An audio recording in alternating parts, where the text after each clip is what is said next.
Well, good afternoon, Zach. How are you doing today? Real good. And how are you? I'm doing real good too. Good. I recently watched Sling Blade, so I must have inadvertently channeled that. I didn't even think of it. Um, I've been spitting out some blogs and articles and stuff. Some of it just kind of recapping previous conversations and videos that we've done, and others are I feel like socially relevant topics or just topics that are in the wheelhouse of our advocacy. One of them, most recently, I put out is called Check Your Male Privilege. I reckon if the people that are here watching or joining us, most of us, unless they're detractors that truly believe that we have that thing, um, will probably hear the tone of sarcasm. Um, And I have a disclaimer in the article, and I'll put a disclaimer here. Um, Men and women are different. It's just true, and by that, uh, there inevitably you're going to have different consequences and outcomes, life experiences, and so in no way will this sentiment be intended to say women don't have struggles or men don't have struggles. Everybody has their own cross to bear, and I find it frustrating. The same type of people that clamor on about their pain and their struggle seemingly will invalidate anyone else's. If it seems to get any sort of attention that might take away from their own, then all of a sudden your pain is irrelevant because I have pain. And I remember certain people using this metaphor, you know, well, if my house is on fire, then you don't get to say, oh, well, I burnt something on my stove today, you know. Well, well, the reality is that all of our houses are on fire. Everybody's got problems, and I just over the years have become more and more frustrated with this concept of male privilege because you know we're putting out a garbage fire while someone else's house is burned into the ground, to continue the metaphor.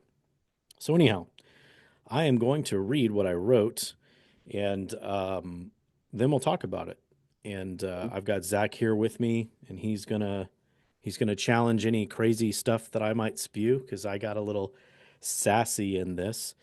And yeah, we'll see how it goes. Zach, do you have any thoughts, comments, questions, concerns before I turn into some sort of red pill rager here? Only when you brought up that men and women are very different. It just brings to mind that book, Men Are from Mars, Women Are from Venus.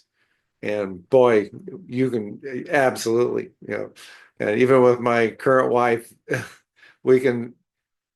It's like you can see the same topic, but view it from you might as well be on different planets sometimes. Yeah, it's crazy. Like we've been talking about this since the dawn of ages, and now all of a sudden it's like, oh no, none of that has ever been true. In other Yeah, words, right. uh, okay, well, I'm going to dive in. I'm going to jump right into my first paragraph here and disclaimer, and I might even add a little to it since I can. uh, it starts with this: I spent a few years growing up in a couple rough neighborhoods in a rough city.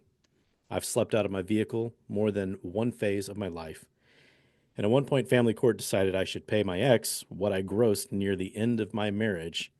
And eventually, when I remarried and wanted more equitable time, I was told that I was too dangerous because someone wrote words on a piece of paper. Well, that and I also challenged a judge. So, with that, let's take a joyride through the so called privileges men enjoy, shall we? I keep hearing all about my privilege, so let me add to the list, except it might sound a little bit out of theme. I'm not MGTOW, but I certainly get it.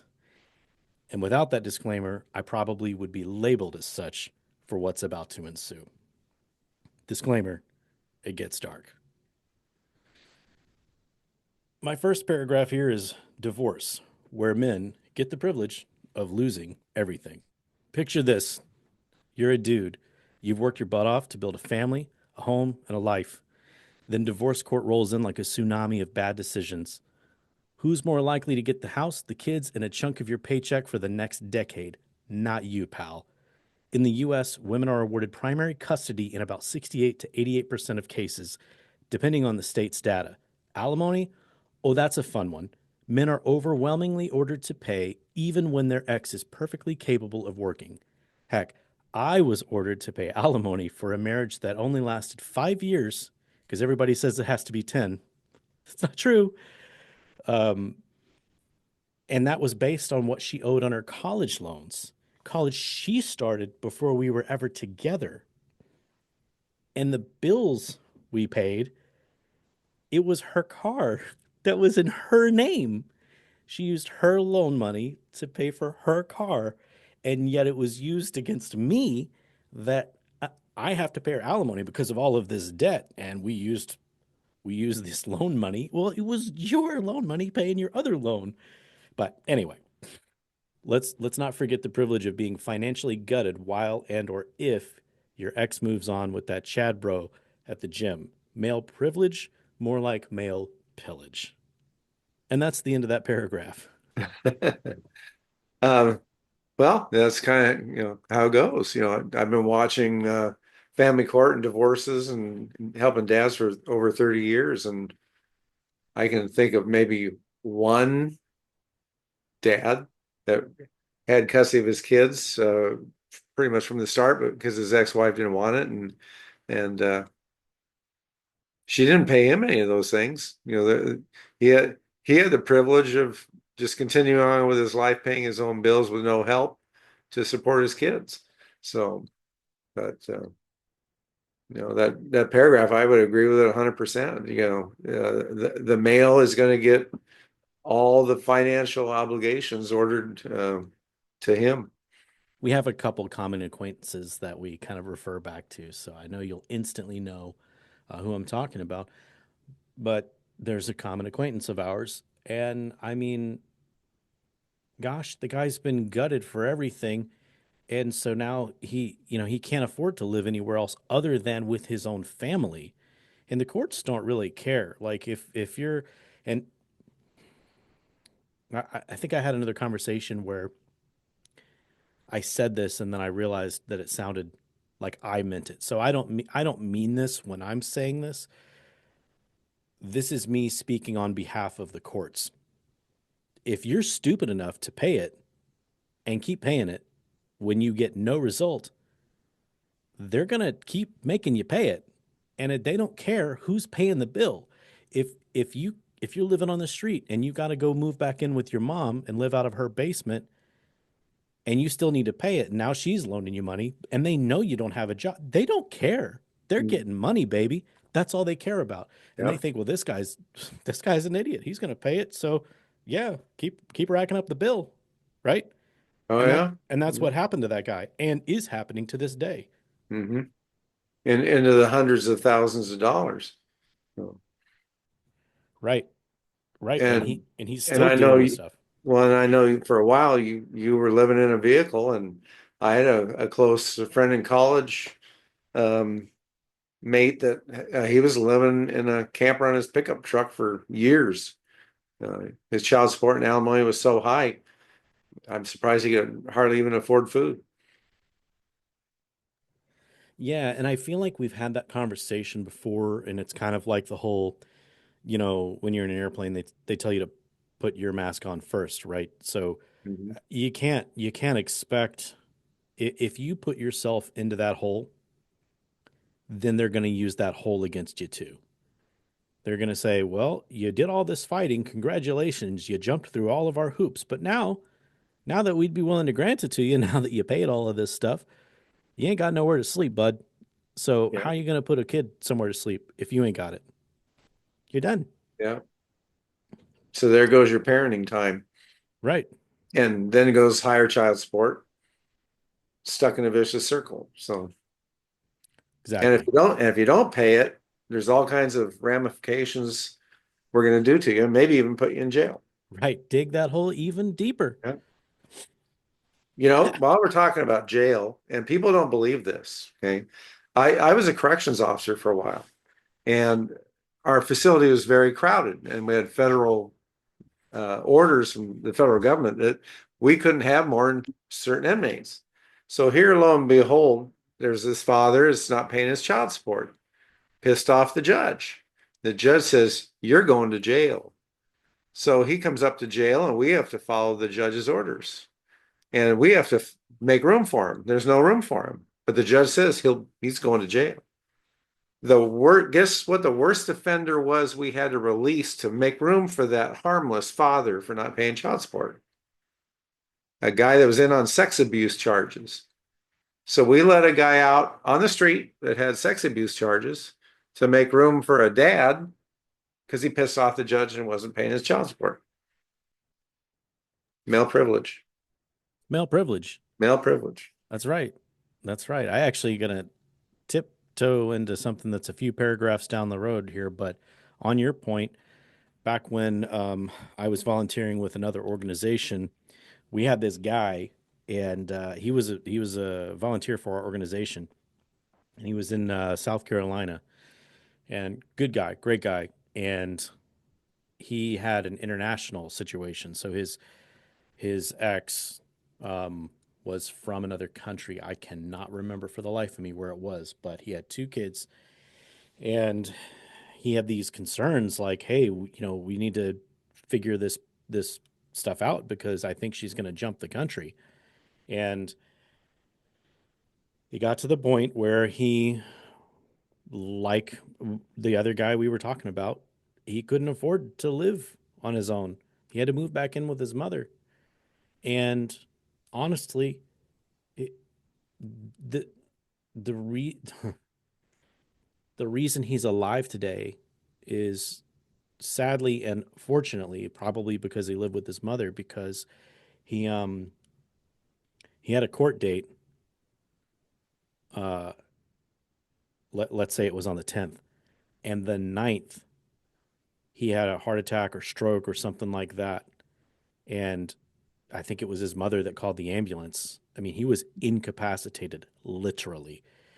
And so that next day on his court date, he wasn't able to show up to court, and they knew it. I think somehow somebody got word to the court like, "Hey, he's in a hospital bed right now, incapacitated."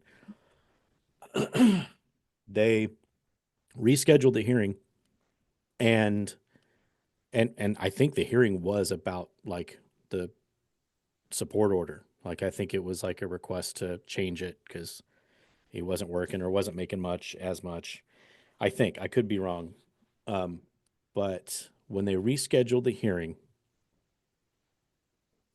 he was there. Like I think it was next week, and whoever, I can't remember who it was, but the judge or the other attorney got somebody else to go downstairs to file the warrant for his arrest while he was in the court, and it was for contempt of court for not showing up to court the week prior because he was in the Yeah. hospital, all because they wanted to get money out of him. And Smack him while he's down.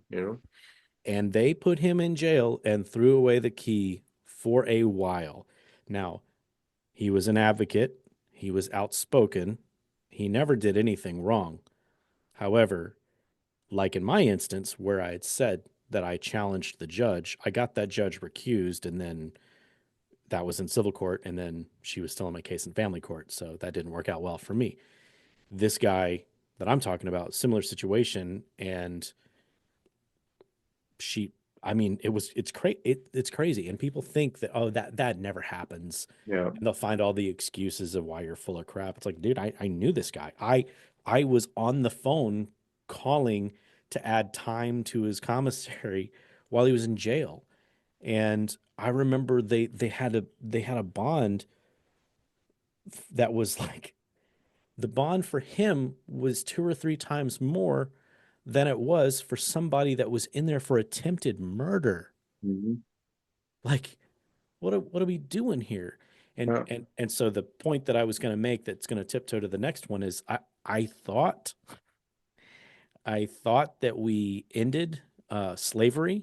I thought that that was part of the was it the 13th Amendment? No wage slaves. That's what we are. That's what men are when we walk into family courts. We're yeah. debtor slave, debtor's prison. All right. I hope that guy's doing well. I should reach out to him. Okay, well, next topic, child custody. The you're a dad, so you're basically irrelevant special. Speaking of kids, let's talk about the court's favorite game, pin the custody on the mom. Family courts operate on the outdated assumption that mothers are inherently better caregivers, leaving dads fighting an uphill battle just to see their own children.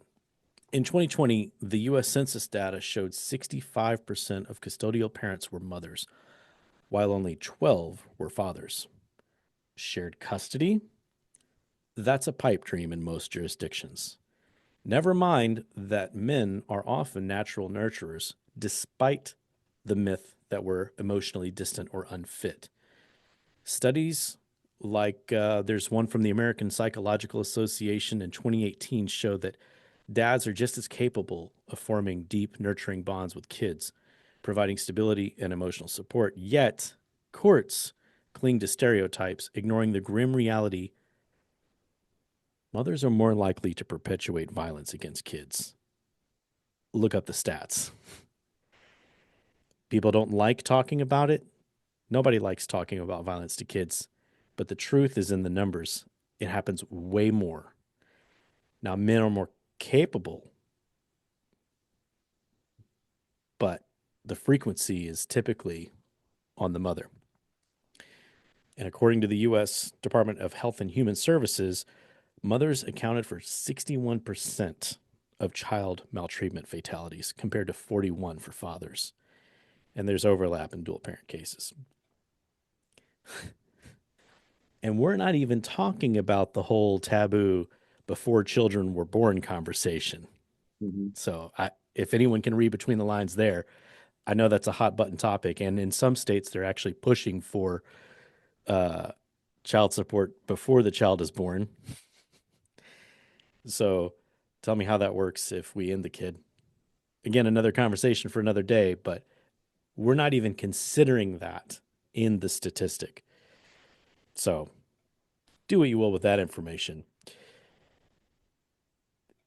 You're kind of damned if you do, damned if you don't. So like you, you could be if you're a dad that gets labeled that you're unfit because you work long hours, so you're not available, tough luck. That's the privilege there is apparently to enjoy being a wallet with visitation rights. And it hasn't got a lot better either. I think you go back 20 years, it was 15% of the dads got custody, and now it's only 17%. And I'm not sure what the breakdown is, if that's full custody or a combination of full and shared. Um, but we really haven't made any major improvements in that area either. But the confirmation bias that a lot of these social workers use that are conducting the custodial evaluations that these judges rubber stamp and the confirmation bias that the judges have just perpetuate the fact that if you're a man, the odds of you getting custody, even you could be the best dad in the world, um, and the mother could be a total wreck, emotional uh, issues, mental health problems, and in a lot of cases, it's not going to make any difference. Um, you're the male, you're going to not get custody. So now some of that may be because of Title 4D and all the financial benefits that the government agencies get by having large child support awards, but I think that's just part of it. I think a lot of it's more ingrained in our society, and some of that tender years doctrine still applies to a degree that, oh, the a child under 2 or 3 must have their mother. But I think, I look at my dad as an example. I can not remember a whole lot of times he said that he loved me, but I knew he did through his actions. But he was of that generation where men were not supposed to express their emotions, and I think that changed a little bit with mine, and the generation after mine certainly has. But um, to say that a father doesn't have a deep love for his children and can nurture a child just as much as a mother, I think is just ludicrous. I know in my case, after my divorce, my I kept the family home, and the kids actually came after school 5 days a week to my home, and I was there to do all those things that mother or father would do for their children after school and in the morning, getting ready for school and after school and homework and um, having a good home. So I basically did the role of a mother and a father, and I'm confident enough and skilled enough. I don't need a woman. I can cook as well as any woman. I feel I can. I had a second grade teacher who said, "Can you put your mind to?" And I remember her saying that to me as a 6, 7 year old boy, and that's how I've tried to live my life, and I really believe that. And whether it's a job cooking, cleaning house, mowing the yard, or raising kids, I think I can do as good a job as a mother. And I think I think a lot of us can, but we're not treated with that degree of fairness whatsoever. Yeah, I agree. And I'm glad that you said exactly what I was thinking. I mean, a lot of this stems, you know, I mean, if you put Title IV aside, it really is something from before then, and that's the tender years doctrine. And the tender years doctrine, first of all, we're in America, all right? All of this started in England. The tender years doctrine started in the late 1880s. And it was all because a some feminist gal didn't get parenting time. And so she lobbied with her local government. I don't know what influence. I'd have to look into it. Um, I just generally remember the story. And she got him to pass these laws that, you have to be with the mom. The mom's more nurturing. And there's certainly an argument, um, for at least the first few months. But that's not to say that men can't do skin to skin nurturing and all of that. And I mean, geez Louise, look at all the technology. Not that I think that formula is the best, but I mean they've got pumps and all of that stuff. And there's a lot of dads like in marriages, functioning marriages that do alternate the roles. They'll Mhm. get the frozen milk or whatever the stored, and they'll heat it up and they'll take care of it because they're the stay at home dad. So if that can exist in you know relationships where they're together, why can't it's the same thing whether she's going off to work or she's going off and you're keeping the kid. It's really the same thing. And so it's so funny because like and typically it's kind of the feminist idea where it's sort of like reject everything that's happened up until present day and embrace the modernity. And it's like, okay, well, if that's the case, then all of this stuff came from the 19th century. We're in the Yeah. 21st century, baby. It's time to get Well, with the times, baby. and things have changed a lot. I mean, even it's been going on for over 20 years. You know, not first of all, when you talk about nursing, not all women nurse either. But just forget that aspect of it. Look how many women take their 30-day maternity leave and go back to work full time. Or what about the career woman? Maybe she's a lawyer or a doctor, and the husband's grocery clerk, who knows, whatever, and more flexible hours, has more time with the kids, and is more nurturing with the kids. If they get divorced, should he get custody? And we've seen cases like that where the father was the nurturing parent and the mother, because of her career, was not as involved or hardly involved at all. And she still got custody. But yeah, the tender years doctrines, I don't think the courts would even admit that they utilize that anymore. But I think in general, if you asked 100 random people on the street about um, child custody, who should get custody in a divorce, and maybe not even bring up the age of the kids, I would bet the majority would say the mother. Thousand If they percent. were young kids, I'll bet it would be a high percentage. So it's a societal view too. Yeah. And this is a great point since we've gone hard. This is a great point to say, clarifying, we don't think that the kids should solely go with dad. We don't think that they should solely go with mom, obviously. We believe that it should be more equitable. And I thought that's what feminism was about. Listen, let me just say, if it's about equality, there's a word for that. It's called egalitarianism. Just say that. Just say that. But you can't say it because that's not what it's about. That's a whole rant. I'm not going to do it. Well, Um, and we're not asking for, the ideal, I don't even like using the word shared parenting because there's flaws in I believe there's flaws in the shared parenting movement, but we want to share our parenting abilities, share ourselves as parents to our children. And I'll tell you, unless there is some provable, and I underline and bold that word, provable, hard, irrefutable evidence that either parent is a danger to those children, I see absolutely no reason why there shouldn't be a 50-50 involvement in every way of both parents. You were okay last week when you were married, but you separated on Sunday and all of a sudden you're a bastard. And how dare any court suggest that he should have shared parenting rights?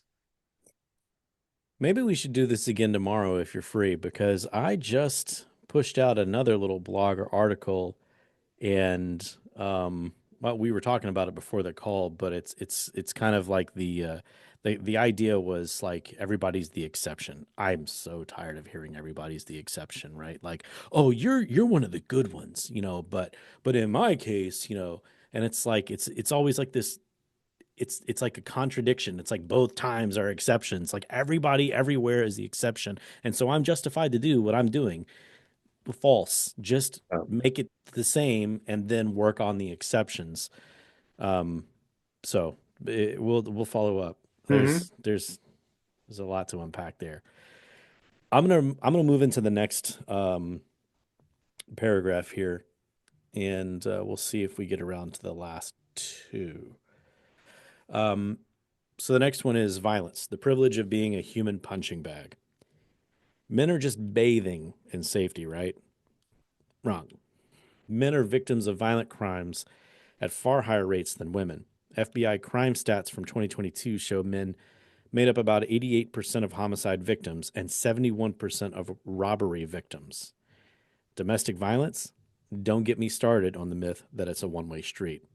I can personally say I have been physically touched in ways I didn't want to be, and I've never done that to somebody else. So, um, in 2010, there was a National Intimate Partner and Sexual Violence Survey that found that men made up nearly half of the domestic violence victims, yet they're laughed out of shelters or dismissed by police. And in fact, men are more likely to be victims of women in intimate partner violence than the reverse. And there's studies on that. There's one that was in 2014, Archer and Coyne, I think is how it's pronounced. There's meta analysis that shows that men report higher rates of victimization from female partners. But good luck getting that recorded, and most cases go unreported because men fear ridicule. And even when they do speak up, the authorities frequently refuse to take it seriously, or they log it as a mutual conflict to avoid paperwork. And let's not forget street fights, bar brawls, and random assaults. Men are the default targets. Privilege, more like a bullseye in your back. And that's the end of that paragraph. And you with some previous law enforcement. I don't know if you've seen this or not, but how many, I can just think back of watching cops when we were allowed to watch cops on the TV. Um, I, how many times have you seen those domestic spats?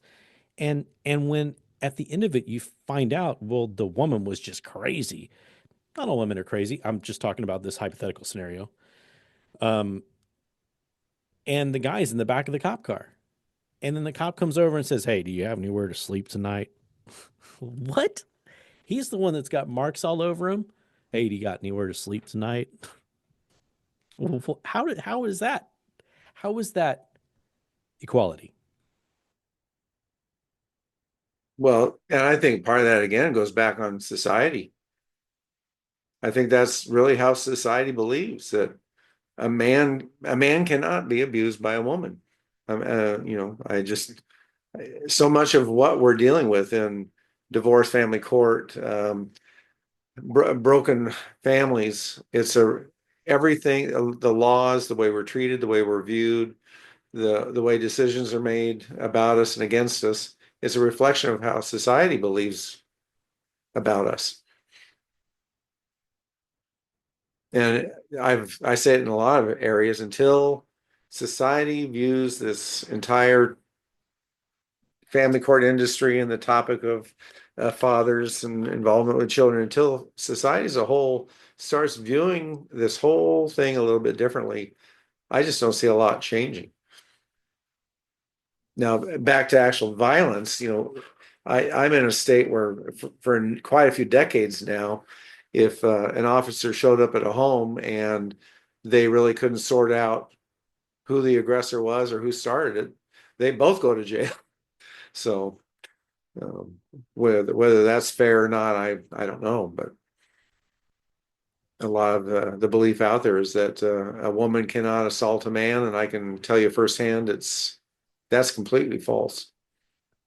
Yeah, well, it's like, I mean, because of that, it's like, well, we know it doesn't happen, and if somebody says it, then nobody will take it serious because it never happens. So I'm kind of free to do what I want to do.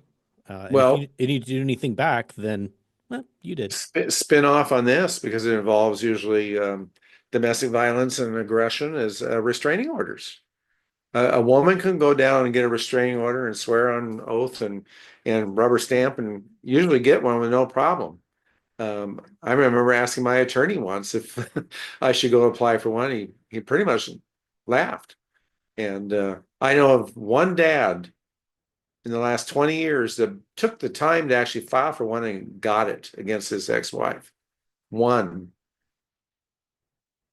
So Well, cows were flying that day. yeah. Yeah, I was shocked.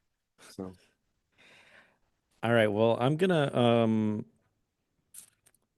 combine the last two, and then we'll talk about that, and then we'll end with my snarkiest of snarky endings.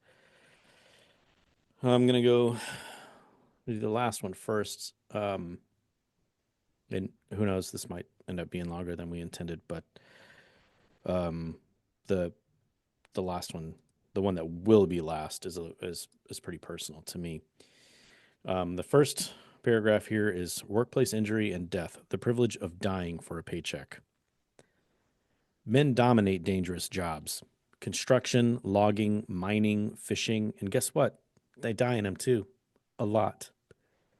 Bureau of Labor Statistics data from 2022 shows men accounted for 93% of workplace fatalities.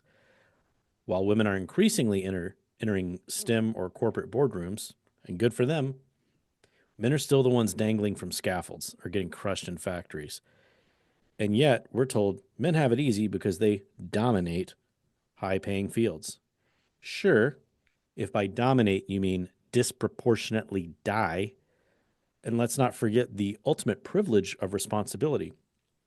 Selective service in the US, men are required to register for the draft at 18, facing potential conscription into military service, while women are exempt. Women's suffrage in 1920 brought the vote and a host of new rights. Huzzah! But conveniently sidestepped the messy responsibilities men have always borne, like the expectation to die in wars or risk life and limb in hazardous jobs. Funny how equality skipped over that part. What a privilege to risk your life so everyone else can complain about the gender pay gap. Um, I'm gonna go into the next one. I I I mean that that one I think speaks for itself, to be Yeah, it honest. does. Um, I was in I was in a mood when I wrote this. Just saying. I don't know if that's You're obvious. you're you're in a mood tonight. Well, Snark. I'm like Yeah. channeling it. Yeah. Okay, here's the last one. This is all right. So, um, I'm going to preface this one though. Hey, if you guys are going through a hard time, that's why we're here. You're not alone, and I know Zach has been dealing with this for over 20 years. I'm in it over 7 years. You're not alone. You got people here to talk to. Um, I know it sounds cliche because right now, if you're that kind of person and you're dealing with that thing and you're dealing with those thoughts, you could not possibly feel more alone. And the reason I know that is because you're not alone. It's because I felt it. I feel it. Zach does too. Reach out, send us a message. We might not get back to you. We'll get back to you within 24 hours. But you know what? If you can't get a hold of us and you need to, find another organization, find someone, something, somewhere. Um, your kids are worth it. You might not have them today. You might not be winning today. Your outlook might be bleak. Trust me. Um, I, I don't get to see my kids right now. Zach doesn't get to see his kids. And yet here we are. And I have found a lot of purpose. And at minimum, hope that I'm leaving a legacy. If I never see my kids, I'm leaving a legacy uh, in service to other people's kids and other families. So um, I know that's not the best outlook, but if I can do it, if I've slept out of my truck, if I've eaten half-eaten food to survive, if I can do it and pick myself back up, you can too. So this one's a little dark, and I just wanted to say it before getting into this. It doesn't have to be that way. You have people here.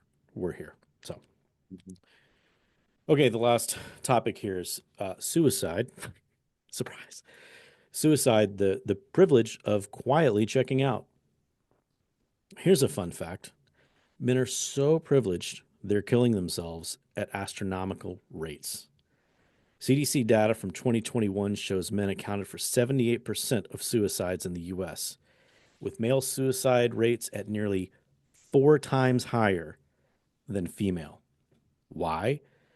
Because men are socialized to bottle up emotions, to man up and shoulder through the pain while society shrugs. Don't believe me?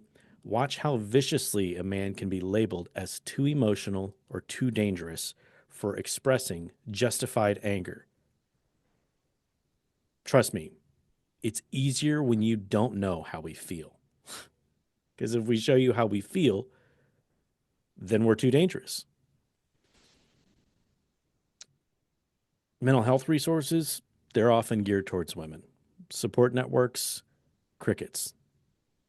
I feel like we're one of the few people here doing this sort of thing for dads. The privilege here is apparently the freedom to spiral in silence until you're a statistic.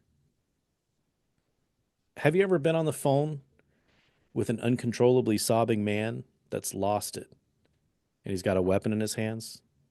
Have you taken countless calls in the middle of the night knowing you might be that man's last chance to be heard? Have you carried the guilt of missing messages because you couldn't get to them all and then one guy finally did it? Have you had to make GoFundMe's for dads that didn't make it so that their family or their kids could have something? Have you carried the burden of standing watch 24/7 for these men while being one in the exact same position every single day? I have. It's me. I'm the problem. It's me. yeah, we're killing it with our patriarchal privilege. And by it, I mean ourselves. Much privilege, great success. I have friends, female friends that have attempted or successful. It happens. And this isn't this isn't a pissing contest, right? Everybody's got problems and they need to deal with them. We need to stop ignoring certain people's problems just because they're not the group that we want to help. So everybody's got problems. Everybody needs help. And I think we as a society and a culture need to do better and be better about being there for everyone, primarily men, not because women don't need it, but because women do have it. And we need to bring men up to that. That's what I think. Well, and again, it's a societal problem, and some of it I think we do to ourselves. I think some of the younger men today are more likely to ask for help and open up, but I'm still from that generation where you were supposed to keep it bottled up inside, and you were frowned upon if you showed emotion. And I just think that again, society needs to start looking at men different, valuing what we bring to relationships and to society, and the hard work and caring efforts that we do put forth. Um, and you were mentioning, yeah, women commit suicide too, but I look over my life and I'm trying to think, I'm thinking of school and people I worked with, and I've known, unfortunately, too many of my friends, coworkers, or people that I knew in school, and I can't think of any women that committed suicide, but I can think of real quick just half a dozen men that did. Um, I think as a whole, and I think women don't understand that we as men are very caring people. We may not always show it, and when we get into the family court problems and custody and our children not in our lives, I don't think people realize how how emotional we are really, and how all that really does affect us to our core. And we have nobody to really talk to. There's groups like this, not enough. But usually our friends are not there for us. They don't understand. They won't take the time to talk to us. Our family won't. Like you said, you can go pay a counselor and you're up, 45 minutes is up, and out the door you go. They don't really care. Um, but there's just not a lot of support networks for men. Um, and for God's sakes, if you are having a real emotional struggle and you're contemplating, what we're talking about here, it's not the answer. It really isn't. I can't tell you how. I cannot feel what you're feeling. I just can't, and I'm not going to promise you or even say that. But you're not alone. Uh, you think you are, but there's hundreds and hundreds, if not thousands, of men thinking the same thing. But reach out and find someone like us and others that do this type of advocacy for dads, and talk. We'll listen. Well, I have the final section here, and I figured we'll kind of close out with any final thoughts before I read it, and then and end it. So, um, for the record, I don't believe in male privilege, and I, I don't believe in female privilege as much as I want to say it. I think that terms, generally speaking, that generalize a group of people are harmful. And so when we talk about toxic masculinity, I think it's disgusting because toxic masculinity is like a goalpost that moves depending on who's saying it. What one person thinks is toxic masculinity is another person's strength, is another person's kink. You know, I just think we should call out bad behavior for what it is. I often tell people I don't think that there's a prerequisite on being a crappy person. So I'm not going to say, oh, he's a toxic male. Like, he's just toxic. He's a bad person. He does these things. I don't even like saying bad person. I like to judge people by their actions. I think there should always be a path for redemption for anybody. Um, Sometimes you make some mistakes that you know what maybe you'll never get forgiveness for, but you can at least press towards a goal for redemption. I just think that the more we lean into these terms, the more harm it does, not only for the people we're opposing, but ultimately ourselves, because, like the saying, whenever you point at somebody, you've got fingers pointing back at you. I think another term I really hate is like deadbeat. Oh, they're a deadbeat. And primarily because it's used against men. But then people use it against women too. And it's just like, no, they're just a bad parent. Like, there's no reason to put these qualifiers on anything. They're not loving. They're not a nurturing father. You know what I mean? They're not a supportive mother. There's no reason to say to make these terms. I think it's harmful. And again, we find ourselves putting those terms out there, and then other people are just going to make terms for us too. And so I have a few in mind. Like I've used Karen. I don't like it. I don't like it because it's it's doing that thing. And I don't know. I have a lot more thoughts on all of this, but we don't have all night. I guess the whole purpose of this is snarky, sassy as it is. I think we do more harm by saying things like toxic masculinity or male privilege. Because if you're one of those people that says that, then you're just going to be subject to something else that somebody else says. If we create a culture where we're always trying to pigeonhole somebody into a name or a definition, that's not good. That's not mature. Mhm. Using those words is just it's kind of an ideological cop out. You because you're refusing to hold yourself accountable to more accurate words, thoughts, and feelings. And so maybe take some inventory on yourself and think why you don't like those things.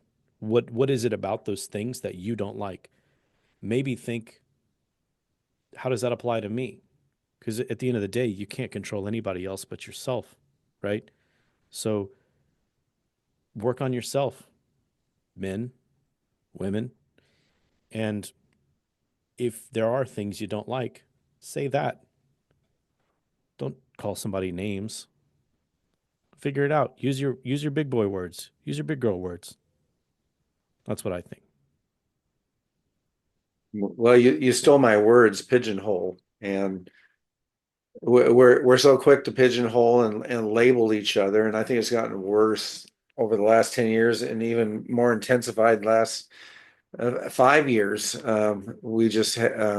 We've lost all respect for each other, and I think that's what I want to kind of end my part of this discussion with is, for God's sakes, let's start respecting each other a little bit more.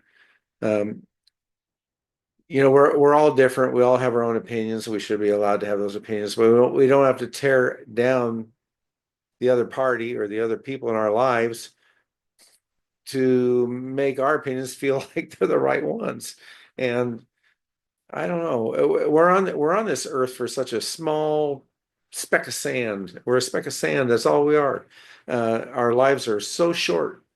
Um, and everybody deals with bullshit in their lives and trauma and stress and disrespect, heartache, loss. We all deal with that. You may see the guy or the gal over there and think their life is just perfect, but if they would open up and sit down and talk to you, you'd find out that they've gone through trauma in their lives as screwed up as yours is.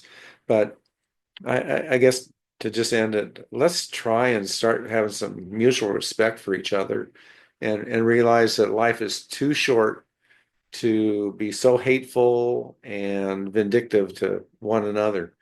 And I see that just in every walk of life. It's to the point I sometimes don't even want to go outside. I don't want to go to the mall. I don't want to go shopping. I don't want to go to the grocery store. I don't want to sometimes drive from here to there because the lack of respect out there that you run into just in everyday life, being on the internet, Facebook, um, it's sickening and sad at the same time. And I think if people would just stop being, I'm going to be blunt, arrogant assholes and try and respect each other a little bit more, maybe we can change some of the way society looks at men, women, each other.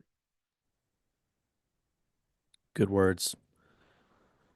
Well, I'm going to end with a maybe, tad more snarky after we had that unifying sentiment. I agree wholeheartedly. Um, I guess the snark and the sass just comes from a pain of hurt.